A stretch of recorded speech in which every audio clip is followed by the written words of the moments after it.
पिछले एपिसोड में हम लोगों ने देखा था कि माकोटो ने डीमंस के ऊपर वॉर शुरू करवा दी थी कैलिनियन को वापस लेने के लिए। वहीं पर माकोटो की आर्मी अब जीत रही होती है। दूसरी तरफ अब हम लोग मियो को देखते हैं जो कि लेफ्ट से लड़ रही होती है और अब मियो की हालत लड़ते लड़ते काफी खराब हो जाती है। वो देखकर लेफ्ट कहते हैं कि क्या तुम अभी भी मुझसे लड़ना चाहती हो? तुम्हारे अटैक्स मेरे रिफ्लेक्शन के सामने कुछ भी नहीं कर सकते हैं। वहीं पर मियो भी उससे काफी ज्यादा अमेज्ड होती है और कहती है कि तुमने तो मेरे अटैक्स को एनालाइज कर लिया। ऐसा बोलने के बाद वो वापस से हमला करने वाली होती है। वो देखकर लेफ्ट कहता है कि तुम एक ही हमले बार बार क्यों कर रही हो? तो वो कहती है कि क्योंकि ये अटैक यंग मास्टर की मेमोरी में थे, तो मैंने डिसाइड किया है कि मैं सिर्फ इन्हीं को यूज करूंगी। ये सुनकर लेफ्ट भी अपने रिफ्लेक्शन को ऑन कर देते हैं और अब वो कहते हैं ठीक है, अगर तुम्हें मरना है तो मरो। तभी अब हम लोग मियो को देखते हैं जो कि एक बुलेट बनाने के बाद उसको लेफ्ट के ऊपर छोड़ देती है, पर रिफ्लेक्शन की वजह से वो बुलेट अब सीधा आकर वापस से मियो को लग जाती है। इस वजह से मियो थोड़ी सी घायल हो जाती है, पर अब वो अपने आप को रीजनरेट करने लगती है। उसके बाद वो वापस से वही हमला करने के लिए तैयार हो जाती है। वो देखकर लेफ्ट कहते हैं कि तुम अपना टाइम वेस्ट कर रही हो, कितनी बार भी तुम ट्राई कर लो तुम मुझसे नहीं जीत सकती हो। मैं बार बार तुम्हारे अटैक को रिफ्लेक्ट करूंगा। वो सुनकर मियो कहती है कि ठीक है, पर मैं रुकूंगी नहीं। अगर तुम मेरे अटैक को 1000 बार सेंड कर पाओगे तभी तुम्हारे पास मेरे से जीतने का चांस है। ऐसा बोलने के बाद मियो उसके ऊपर काफी सारी बुलेट से हमला करती है। वहीं पर लेफ्ट भी अब उन्हें रिफ्लेक्ट करना शुरू करता है। दूसरी तरफ अब हम लोग को टोमोई को दिखाया जाता है जो कि कह रही होती है कि मियो रिफ्लेक्शन टेक्निक को मास्टर करने का ट्राई कर रही है। वो काफी लकी है, मुझे तो बस कमजोर लोग मिल रहे हैं लड़ने के लिए। हम अब देखते हैं कि टोमोई ने काफी सारे लोगों को हरा दिया है, जिसे देखकर वो कहती है कि हमारी विक्ट्री पक्की है। ये एक अच्छा मौका है, मैं यहाँ पर एक बॉर्डर बना देती हूँ। ऐसा बोलने के बाद वो अपनी तलवार का यूज करके जमीन में एक काफी बड़ी दरार ले आती है, जिससे कि डीमंस की रीइंफोर्समेंट यहाँ पर ना आ सके। वो ऑलरेडी ग्रेटोनिया और लीमिया में बिजी हैं। इसके बाद हम लोग को थोड़े समय पहले का सीन दिखाया जाता है जहाँ पर डीमंस इंपीरियल कैपिटल के ऊपर हमला करने के लिए आ चुके हैं। ये चीज रोना देखकर कहती है कि तो ये वॉर शुरू हो गई है। तभी यहाँ पर सोफिया आ जाती है और वो उसे कहती है कि तुम कितनी बोल्ड हो, तुम इतना सब कुछ होने के बाद भी यहाँ आ गई। थोड़ी इन्फॉर्मेशन हमें भी दे दो क्योंकि हम लोग तुम्हारे एलाइज हैं, ना कि सबऑर्डिनेट्स। तो वो बताती है कि जो टोमोकी है, जो एम्पायर का हीरो है, वो रात और दिन में अलग लड़ता है। इसका मतलब शायद से उसकी हीलिंग सिर्फ रात में ही काम करती है, यानी कि वो रात में ही ताकतवर होता है। पर हमारी असली टारगेट लीमिया की हीरो है। तभी मिस की कहने लगता है कि जो प्रिंसेस लिली है वो वापस आ गई है और उसने इंपीरियल फोर्सेस को कमांड देना शुरू कर दिया है। ये सुनकर रोना कहती है कि आखिर वो रोश गार्ड से वहाँ कैसे पहुंच गई, वो भी इतनी जल्दी? ऐसी बात है तो हम लोग को फोर्स टेला में जाना चाहिए। तो रोना कहती है कि तुम पहले जाओ, मैं जाकर हीरो के साथ थोड़े मजे कर रही हूँ। इसके बाद हम लोग को टोमोको को दिखाया जाता है जो कि अपने ड्रैगन पर और अपने साथियों को लेकर चला जाता है डीमन से लड़ने के लिए। वो चीज सोफिया भी देख लेती है और कहती है कि इससे लड़ते हुए मेरी प्रैक्टिस भी हो जाएगी, मैं बिल्कुल भी होल्ड बैक नहीं करूंगी। मैं परमेश्वर की भी अब उसे कहता है कि तुम काफी ताकतवर हो गई हो, तुम उस सॉर्सर से अब नहीं हार सकती हो। वो यहाँ पर माकोटो की बात कर रहा होता है। ऐसा बोलने के बाद अब अपनी पावर्स को यूज करके सोफिया को सीधा उस ड्रैगन के ऊपर टेलीपोर्ट कर देता है। वो लोग सोफिया से पूछते हैं कि तुम कौन हो, जिस पर सोफिया कहती है कि मैं सोफिया द ड्रैगन स्लेयर हूँ। तो टोमोकी कहते हैं कि क्या तुम सोफिया बुल्गा हो? तो सोफिया कहती हाँ, क्या तुम मुझे ऑलरेडी जानते हो, तुम हीरो हो ना, मैं तुम्हें इंटरेस्टेड हूँ। ऐसा बोलने के बाद वो टोमोकी के ऊपर हमला करती है, लेकिन वो शील्ड वाली लड़की टोमोकी को बचा लेती है। सोफिया भी अब उस लड़की से काफी इंप्रेस होती है और कहती है कि तुम्हारा रिएक्शन तो काफी ज्यादा अच्छा है। वो अब थोड़ा पीछे आ जाती है और उस लड़की से कहती है कि तुम्हारे अंदर जो स्मेल आ रही है, इसे देखकर लगता है कि तुम्हें किसी ग्रेटेड ड्रैगन की ताकत मिली हुई है, शायद से वो ड्रैगन ग्लोंट या फिर साजा नामी है। तो वो लड़की अब उसे कहती है कि वैसे तुम कर क्या रही हो ये? तो सोफिया कहती है कि मैं तुम लोग को यह बताना भूल गए, दरअसल मैं डीमंस की गेस्ट कमांडर हूँ। अब वो टोमोकी से कहती है कि मैंने सुना है कि तुम रात के समय में ताकतवर होते हो, आओ आकर मुझसे लड़ो। ये सुनकर टोमोकी उसके ऊपर अपने चार्म यूज करने की कोशिश करता है, जिसे देखकर सोफिया अब उसे कहती है कि ये ट्राई मत करो, ये मुझ पर काम नहीं करेगा। ये सुनकर टोमोकी काफी हैरान हो जाता है कि सोफिया को उसके मैजिक आई के बारे में ऑलरेडी पता है। सोफिया अब टोमोकी से कहती है कि मुझे अपने वेपन से हराओ, अगर तुम मुझे हरा पाओगे तो मैं तुम्हारी हो जाऊंगी। ये सुनकर टोमोकी उसे कहता है कि मैं तुम्हें दिखाऊंगा कि बैटल सिर्फ लेवल से डिटरमाइन नहीं होती है। तो सोफिया कहती है कि मैं भी इस बात से एग्री करती हूँ, पर ये ड्रैगन बीच में आ रहा है। ऐसा बोलने के बाद अब वो उस ड्रैगन के ऊपर हमला कर देती है और कहती है कि मैं तुम लोग को नीचे वेट करूंगी। ऐसा बोलने के बाद अब वो तो वहाँ से चली जाती है, वहीं पर उन लोगों का ड्रैगन अब नीचे गिर जाता है। तब वो लोग भी चलकर आगे आ जाते हैं जहाँ पर उन लोग को सोफिया मिलती है और अब उनसे कहती है कि अगर तुम हार जाओगे तो एम्पायर काफी बड़ी मुसीबत में आ जाएगा, इसलिए गुड लक। तो टोमोकी कहते हैं कि मैं एक हीरो हूँ जिसे गॉडेस की प्रोटेक्शन मिली हुई है, भले तुम ड्रैगन स्लेयर हो पर मुझे अंडर एस्टिमेट मत करो। तो सोफिया भी कहती है ठीक है, मेरी मदद करो ये चेक करने के लिए कि मेरी करंट स्ट्रेंथ कितनी है। ऐसा बोलते वो टोमोकी के ऊपर हमला कर देती है, पर अब टोमोकी की जगह वहाँ पर कीचड़ आ जाता है। वो देखकर टोमोकी के साथ ही कहती है कि तुम मेरे क्ले डॉल ट्रैप में फंस गई। वहीं हम देखते हैं कि टोमोकी तो उसके साइड में होता है। ये देखकर ये तो काफी कमाल की स्पेल थी। वहीं हम लोग देखते हैं कि वो अब उसी कीचड़ में फंसने लगती है। तब टोमोकी के साथ ही बताती है कि जिस कीचड़ में तुम फंस गई हो उससे बाहर निकलना मुश्किल है। वहीं पर सोफिया भी उससे कहती हाँ, तुमने इसे बनाने में काफी मेहनत तो करी है, चलो फिर भी देखते हैं कि तुम लोग मुझे मार पाओगे या फिर नहीं। सभी लोग अपना बेस्ट हमला करो। ये सुनकर सभी लोग अब तैयार हो जाते हैं और अपना सबसे स्ट्रॉन्गेस्ट अटैक करने लगते हैं। वो सभी लोग मिलकर सोफिया के ऊपर एक ही साथ हमला कर देते हैं, जिसकी वजह से वहाँ पर अब एक काफी बड़ा ब्लास्ट हो जाता है। वहीं पर टोमोकी और उसके साथियों ने तो एक बैरियर लगा लिया था, जिसकी वजह से वो लोग अफेक्ट नहीं होते हैं। टोमोकी वहीं पर यही कहने लगता है कि अगर सोफिया जिंदा बचती तो मैं उसे अपनी गर्लफ्रेंड बना लेता, पर वो मार आएगी। तभी अचानक से हम लोग देखते हैं कि सोफिया वहाँ पर से बाहर आ जाती है और उसे बिल्कुल भी चोट नहीं लगी होती है। वो उन लोगों से कहती है कि थोड़ा और ताकतवर हमला करो। ये देखने के बाद सभी लोग शॉक हो जाते हैं कि सोफिया अभी भी जिंदा है। वहीं सोफिया अब उन लोगों से कहने लगती है कि तुम्हारा अटैक खतरनाक तो था, पर वो अटैक इतना भी ज्यादा ताकतवर नहीं था जिससे कि एक लेक बन जाए। हीरो अब तुम्हारी बारी है, मुझे अपनी ताकत दिखाओ। ये सुनकर टोमोकी गुस्सा हो जाता है और वो उसके ऊपर हमला करने के लिए आ जाता है। दूसरी तरफ अब मित्सुरुगी ने भी सभी को हरा दिया है। वो अब कह रहा होता है कि एक बार मुझे सोफिया ने हराया था और फिर वो सोर्सर के अगेंस्ट में इंजर्ड हो गया था। तभी हम लोग देखते हैं कि मरे सोल्जर्स में से एक धुआं निकलकर सीधा उसके अंदर चला जाता है, जिसकी वजह से अब वो और ज्यादा पावर अप हो जाता है और कहता है कि लगता है कि मुझे मेरी ग्रेटर ड्रैगन की पूरी पावर मिल चुकी है वापस से।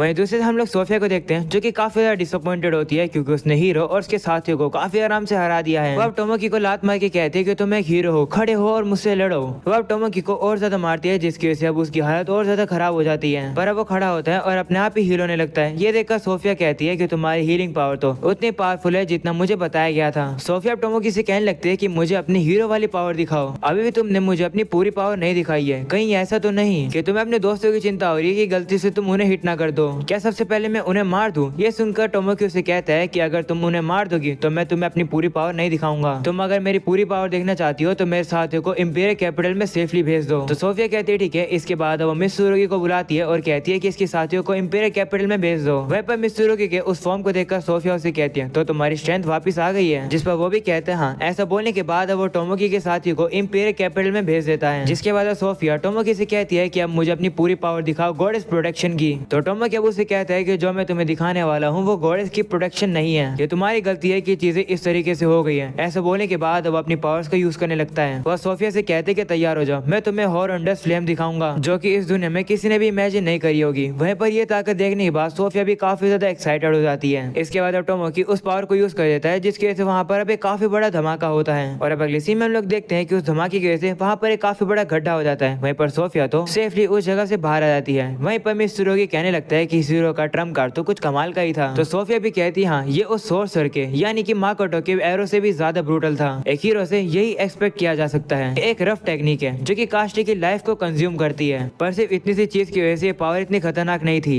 ये खतरनाक इसलिए थी क्योंकि इस ब्लास्ट की वजह से आसपास के लोग हैं वो भी किसी स्पेशल पॉइजन या फिर कर्स की वजह से अफेक्टेड हो जाते हैं। ये सुनकर मित्सुरुगी थोड़ा सा डर जाता है। तो सोफिया अब अपनी पावर को यूज करके उसे ठीक कर देती है और उसे कहती है कि तुम भी अफेक्टेड हो गए थे पर मैंने तुम्हें ठीक कर दिया। और जो हीरो है वो खुद इस चीज से अनअफेक्टेड है। ये ज्यादा हीरोइक पावर नहीं थी। चलो चलकर टेलीपैथी से रिकनेक्ट करते हैं। सोफिया वहाँ से जा रही होती है तभी वो मित्सुरुगी से कहती है कि हीरो को टच मत करना क्योंकि मैंने उसे अभी तक मारा नहीं है। ऐसा बोलने के बाद अब सोफिया रोना को कांटेक्ट करती है। तभी रोना भी कहती है कि मैंने एक माना के बड़े से ब्लास्ट को सेंस किया है। तो सोफिया उसे बताती है कि ऐसा इसलिए क्योंकि टोमोकी ने अपने ट्रम्प कार्ड को यूज किया। जो सुनकर रोना उसे कहती है कि क्या तुमने हीरो को मार दिया? तो सोफिया कहती है नहीं, वो भाग गया। ये सुनकर रोना कहती है ठीक है, अगर तुमने उससे उसका ट्रम्प कार्ड यूज करवा दिया तो ये अच्छी बात है। वैसे क्या तुम फोर्स टाइलर में वापस आ सकती हो? तो सोफिया भी कहती है ठीक है, मैं वैसे भी थोड़ी सी थकी हुई हूँ, मुझे एक ब्रेक चाहिए। तभी अचानक से सोफिया अब माकोटो को वहाँ से आता हुआ सेंस करती है और अब मित्सुरुगी से भी कहती है कि तुमने वो चीज देखी ना। वहीं पर इस बात को रोना भी सुन लेती है और अब वो कहती है कि सोफिया थोड़ी सी जल्दबाजी में लग रही है, वो टेलीपैथिक लिंक को कट करना भूल गई। वहीं पर मित्सुरुगी सोफिया को बताता है कि वो माकोटो ही है और वो लीमिया के रॉयल कैपिटल की तरफ जा रहा है। तो सोफिया उससे कहती है कि तुम मुड़ सकते हो ना, जिस पर मित्सुरुगी कहते हैं हाँ चलते हैं वहाँ पर और उसे खत्म करते हैं। वहीं सोफिया भी कहती है हाँ आज मैं उसे मार दूंगी। वहीं पर ये सब कुछ सुनने के बाद रोना कह रही होती है कि मुझे लगा नहीं था